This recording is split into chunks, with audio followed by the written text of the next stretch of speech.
नमस्कार, मैं ललित चौधरी, आप देख रहे हैं तालुक मंच। संजय राउत लगातार एक के बाद एक विवादित भरे बयान देते ही जा रहे हैं। पहले उन्होंने सचिन वाजे को लेकर दिया, फिर परमबीर सिंह को लेकर दिया, लेकिन अब उन्होंने बयान दिया है कांग्रेस पार्टी को लेकर, जिसके चलते कांग्रेस पार्टी का एक स्टेटमेंट आया है। इनडायरेक्ट वे में कांग्रेस पार्टी ने बता दिया है कि संजय राउत अपनी औकात में रहें, जिसके लिए सीएम उद्धव ठाकरे को भी आगाह किया है। दरअसल मामला क्या है, चलिए मैं आपको बताता हूँ। संजय राउत ने एक स्टेटमेंट दिया था। उन्होंने कहा था कि यूपीए सरकार का पुनर्गठन होना चाहिए और इसके मुखिया एनसीपी के प्रमुख शरद पवार को बनाना चाहिए। उन्होंने ये भी कहा कि इसमें बाकी पार्टियों को भी शामिल हो जाना चाहिए। टीएमसी हो गई, राकपा हो गई, भाकपा हो गई, ये जितनी भी पार्टियां हैं इन सभी को उसमें शामिल हो जाना चाहिए और कांग्रेस के नेताओं को इस पर सहमति जतानी चाहिए, क्योंकि ये कांग्रेस पार्टी के लिए बहुत ही ज्यादा जरूरी है। शरद पवार कांग्रेस पार्टी को नेक्स्ट लेवल पर लेकर जाएंगे। वो कहना चाहते थे कि कांग्रेस पार्टी को आगे बढ़ाएंगे, लेकिन ये बात संजय राउत की कांग्रेस पार्टी को रास नहीं आई। कांग्रेस पार्टी के अध्यक्ष नाना पटोले ने एक प्रेस कॉन्फ्रेंस जारी कर दी और उन्होंने कहा कि संजय राउत अपनी हद में रहकर बात करें। उन्हें कोई हक नहीं है कि यूपीए सरकार क्या कर रही है और क्या नहीं कर रही है, पुनर्गठन होना चाहिए नहीं होना चाहिए, अध्यक्ष किसे बनाना चाहिए, वो यूपीए पार्टी का फैसला होगा। संजय राउत यूपीए पार्टी के मेंबर नहीं है, तो उन्हें कोई भी हक नहीं है बोलने का। उन्होंने कहा कि मैं सीएम उद्धव ठाकरे से अपील करता हूं कि इस पर ध्यान दिया जाए और संजय राउत से बात की जाए। सीएम उद्धव ठाकरे का रिप्लाई आया। उन्होंने कहा है कि मैं इस मामले को देखूंगा, संजय राउत से मैं बात करूंगा इस बारे में। तो कहीं ना कहीं महाराष्ट्र में जो महाअघाड़ी सरकार चल रही है उसमें अब फूट पड़ती हुई नजर आ रही है।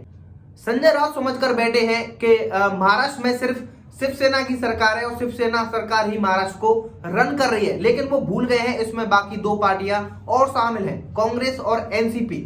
इतना ही नहीं है, इससे पहले भी संजय राउत बहुत सारे बयान दे चुके हैं। अब तो ऐसा लगता है कि संजय राउत सिर्फ और सिर्फ विवादित भरे बयान देने के लिए ही उन्हें रखा गया है, क्योंकि अभी तक काम की बात करते हुए वो एक भी बार नजर नहीं आए। सचिन वाजे को लेकर उनका जो स्टेटमेंट था वो कहीं ना कहीं बहुत ज्यादा गलत था और वो उनको खुद अब मालूम पड़ चुका है, लेकिन सामने आकर वो उसको अभी भी जस्टिफाई नहीं कर रहे हैं, ना ही माफी मांग रहे हैं। सचिन वाजे को लेकर उन्होंने कहा था, जबकि सचिन वाजे के ऊपर 2 जांच एजेंसियां ऑलरेडी बिठा दी थी, उसके बाद भी वो सचिन वाजे को डिफेंड कर रहे थे, कह रहे थे बहुत ही ईमानदार ऑफिसर है, इंटेलिजेंट ऑफिसर है और काबिल ऑफिसर है।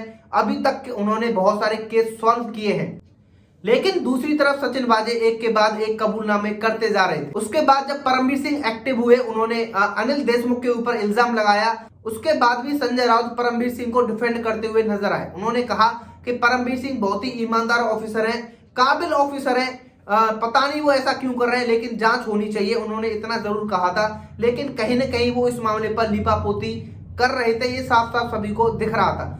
संजय राउत समझते हैं कि जनता बेवकूफ है, जनता कुछ नहीं जानती है, लेकिन एक के बाद एक उनके सारे बयान झूठे साबित होते जा रहे हैं। अब ऐसे में महाराष्ट्र सरकार के अंदर फूट पड़ती हुई नजर आ रही है। नाना पटोले ने इतना जरूर कहा कि ये जो सरकार है वो फेविकॉल का बॉन्ड है और 5 साल तक चलेगी, लेकिन जो स्टेटमेंट आ रही है बार बार उससे यही लग रहा है, जो मीटिंग हो रही है बार बार उससे यही लग रहा है कि अब ये जो मामला बखेरा खड़ा हुआ है महाराष्ट्र के अंदर, ये अब शिवसेना पार्टी तक ही सीमित रखना चाहती है। बाकी पार्टी वो नहीं चाहती उसमें उनका इन्वॉल्वमेंट हो और वो सेफ साइड रहना चाहती हैं। फिलहाल के वीडियो में इतना ही। आप लोगों का क्या कहना है इस बारे में आप लोग कमेंट करके बता सकते हैं। मिलते हैं आपसे एक और नई वीडियो में नई इन्फॉर्मेशन के साथ। धन्यवाद।